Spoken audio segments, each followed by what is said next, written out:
Breakthrough awaits when we ask with brave curiosity why a cellist begins again. Ask an Acrid Acorn if it aches to be an alder buckthornberry. Attempt to break into the brittle cord to discover either an embryonic dreamer or a despondent depressive, deciduous of even essential diatonic desires. Curled between the cotyledons, a sign that it is capable of being born into something bigger. What begs to be birthed into a sprout stretching towards the sky, comforted instead of discouraged by the expanse? What doesn't, instead choosing to burrow into itself, carefully calculating its chances of disappointment, declaring them too extreme to declare there's a chance for a better anything? Ask an abandoned cello, carefully stowed, if it despises its corner, whether its case is a bed, a cocoon, or a coffin. Bravely step inside before the someday of someone coming for it comes. Cradled closely, does it become despondent each time it expects that finally it will be given a hand up, so that with its human it would hone a gift for whoever would hear, grateful or not? Does it hold images of having a group to flee into when its human had not the gumption to hear it out beforehand? When what it heard in its imagination wasn't happening for it, even though it had as much heart as the held instruments around it that had no issues. Have it group for you, whether field trips are energizing or draining. Does it dread the spotlight, concerned that its strings would sound scratchy if called upon? Does it sing in the darkness, searching for certainty that it can? Does it consider the covering over its strings a blanket, comforting in its closeness? Or can that sensation be characterized as a stifling bully that constantly brings up its aloneness? Ask the beginning signs of a book if it suspects the distress of editing to be an example of folly, or if it's fulfilling. Whether it's grateful to be handed to an illusorily impartial judge. Inquire of the jilted cut jottings, whether they should be kept, whether the critiques are justified, whether inclusion in anything else is inevitable eventually, even without any adjustments. If not, ask if an idea's identity is irreparably injured or interchanged for an irreconcilable one if editing is accepted as justifiable.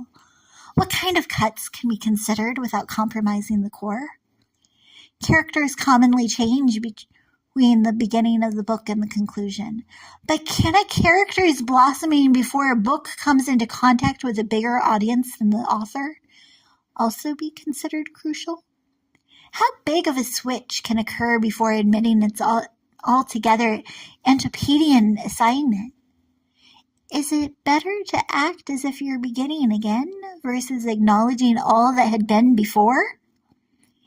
Ask a barely believing spouse if the dismantling of expectations inevitably ends in disaster.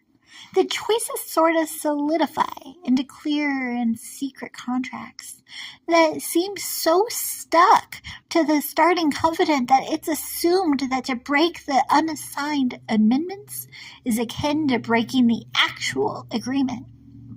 Ask best buddies beginning to see themselves as strangers to decide to extend equal etiquette to each other as if at their first greeting.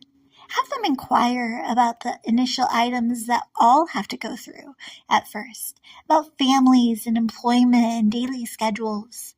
Could skipping some shortcuts reinstate something that was tucked away for the time that the two assumed that, since they were safe with each other, they didn't have to try so strenuously to spell out the totality of their thoughts, since their spouse would understand their viewpoint without all the work of providing years worth of context?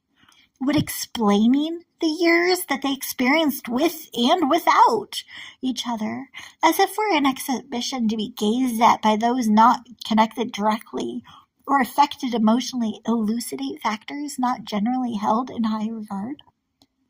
How many, in and of themselves, eensy instances of inconsideration, inadvertence, intentional and unintentional illustrations of enmities are included in what may be judged as an insurmountable hurdle? How can a happenstance that is ignored as an inconvenience in many happy homes have such an enormous impact on another? Imagine having to go through high school again. The gap between 55% and not flunking may only be 5%, as is the gap between 100 and a still high grade. But it feels grander and harder to ignore as insecurity and judgment increases in direct correlation to the consequences. Buddies secure in their bromance can say all sorts of stuff, and even see small brews from sparring as acceptable and amusing, because it's contained within a context of built-up allowances. An A across the board can bring a bruise to appear bitty, but if they're at it again, when actually angry, any swipe at all can seem detrimental to continuing to stay in contact. Debating can be advantageous.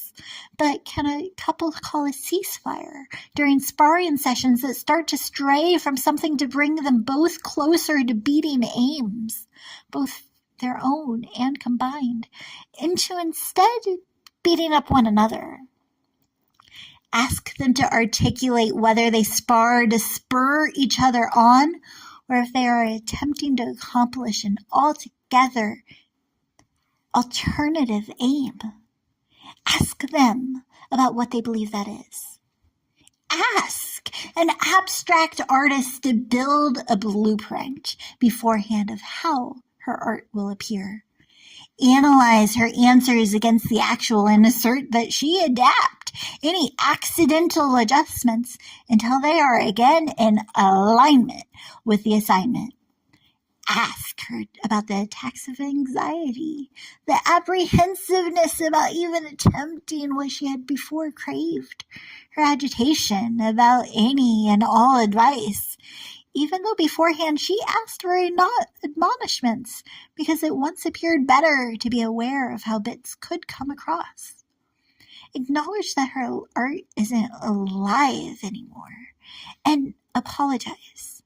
Ask her to go back to the ad-lib adroitness of before without associating it with the abuse of a bad boss's commissions. Can she do it that day?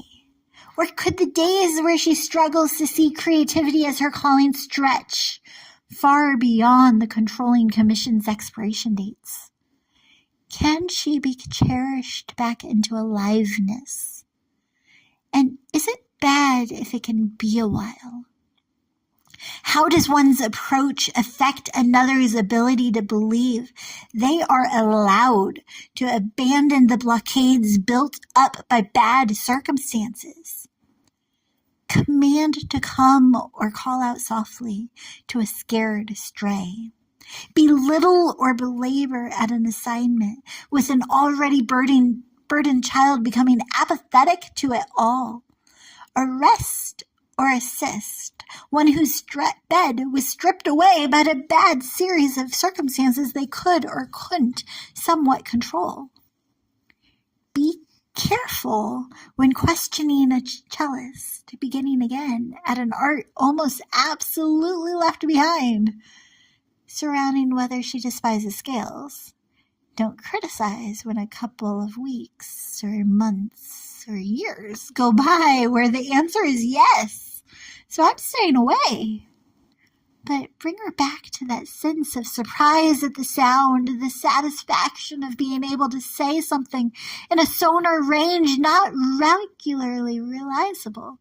Something in a sense supernatural, since she cannot simply decide to speak in that tonality. Softly remind her of that thrilled shock she sensed when repeating a somewhat standard section of her repertoire after a significant time of not touching it. but simply trying those trying scales instead. Something she had skipped during the time that songs were selected for her, and the stage signified that she should simply appear to be playing plenty of portions and permit others to project those parts. No longer part of a symphony, but still snagging tips from those who didn't skip theory. She is tempted to sense that this second or third or 37th, she's not sure, start is a temporary thing that she can say bye to again. But she believes it could become bigger than that.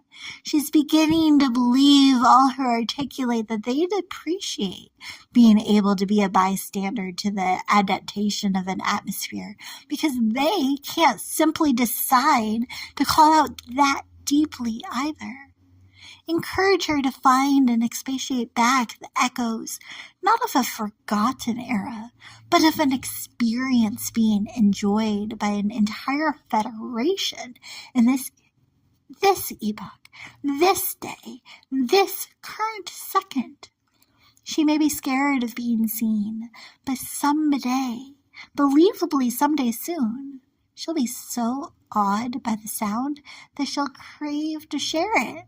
So be sure to ask for access to that sacred space often, because she'll want to accept. Be sensitive when asking an Acrid Acorn, an abandoned cello, a someday book, a spurned spouse, a once again budding artist, an animal accustomed to being alone, a bored kid with bad report cards, someone slammed with yet another strike against ever-seen sustainable safe sanctuary to call her abode, or an adult beginner with a background in her craft about being analyzed, about being searched for signs that despair due to dreams that didn't come into being as simply as desire doesn't have to exist forever. Feel their fear, but greater hope of growing into one that is heard, held, instructed, invited to innovatively interpret and improvise and have fun with their goal, to fulfill and be fulfilled. Expect it to be difficult. Distrust it if it's not. This scary systematic deconstruction of dependent upon but dangerous defenses. But encourage instead of dismiss discussions of doubt at ever seeing daylight again, so that discouragement can be dismantled section by section. Don't swiftly brush aside as unappreciative the once boy sleeping on a bathroom's cold surface, because an actual bed was too strange after 10,844 days where daylight could not shine into his 5-foot by 7-foot cage. Contained because someone said he seemed devilish. Evidence insisted he was at his employment 15 miles away during the event that would derail his everything. After 30 years of having it explained that he'd die for a crime he didn't commit, he couldn't seamlessly switch off the section of his brain accustomed to being considered too dangerous to even see the faces of those he found as friends. Freedom may be experienced, but not felt. So for the first few nights of exoneration, find yourself on the floor with the one fighting flashbacks. Grieve with him that he can't free his found family still expecting execution. Even if the floor is finally refused and everything feels like it's finding a fairly healthy flow, don't see it as suspect if he still cries at the sound of banging. The clanging of cell bars once suggested solidarity with the one to be killed. It's not a sign of surrender to the darkness, to still struggle with the symbols of a different storyline, but instead a sign of bravery, since the alternative is to avoid all apparent barriers to being all one could be versus destroying them. Define the core causes of deep discontent without casting blame on anyone. Ask anyone who would answer whether they've ever been asked to begin again, whether they are appreciative because it's better this time around, or whether they're angry that they were almost autonomous but are again beholden to an adept bondage, now even bolder in its assumption of authority. Ask if they assumed beginning anew would automatically bring change, or see if they can clearly define what they've changed because of a new awareness of the alternative. Ask if it is always bad to be unaware of the alternative. Ask an Adam and his bride after arriving back at the beginning, after becoming aware of all that would come in a sphere beyond where their arms affect, whether they appreciate the academic boost. Ask them to build and cultivate a beautiful community capable of building beautifully capable communities after seeing what would be created by their kids. The degradation of dignity exploding exponentially from generation to generation. As hard as it may be, imagine being the initial humans in a good garden before and after eating the fruit, before and after experiencing evil. Discover compassion for them. And in doing so for us, their children who have been born aware of what ought to have been out of bounds, but who also have been asked to begin anew anyway.